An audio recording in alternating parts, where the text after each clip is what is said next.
King here, chair of Neumont University's Bachelor in Software and Game Development degree, sitting with Taylor Garcia and her epic game. I told the students to do a splash screen, and this is what you did. Very well done. This was so far beyond what I was expecting. So why did you put so much time into such an epic splash screen? I like making things pretty. I like kind of making it stand out, making it different.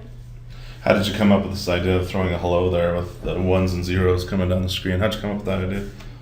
It's actually kind of similar to something I did my first quarter with a bouncy ball, where if it was in a certain zone, it'd be certain colors, so it made an American flag through the whole window. Mm-hmm. So it was kind of like that, but I implemented my particle effects to do something sort of like that. Yeah, it was very creative, especially with the very basic API we gave you for this assignment. So awesome. Let's get into some gameplay.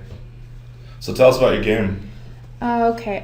The game it's basically a maze, but it's kind of a blind maze. You don't actually get to see any of the walls until what I call IntelliSense comes by and shows it to you.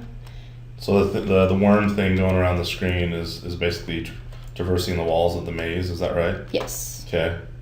And do you still have enemies in your game? It looks like you do, and you can shoot.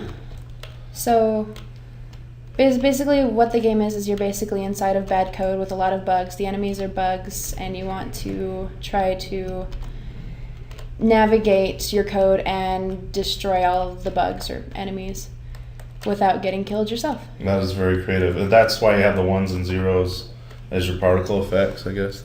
Yeah, very creative. How'd you come up with that idea? It just kind of popped up. When a lot of people had the lurper going around, which was the little worm thing going around, they just kind of had it going in a square, and nobody could figure out how to make it useful without just making an enemy. So the idea of a maze came up to me while we were discussing how to make it different than Geometry Wars in class. And then I got the idea to make the little lurper guy useful by making him going through the walls and not actually showing you the walls. Yeah, way cool.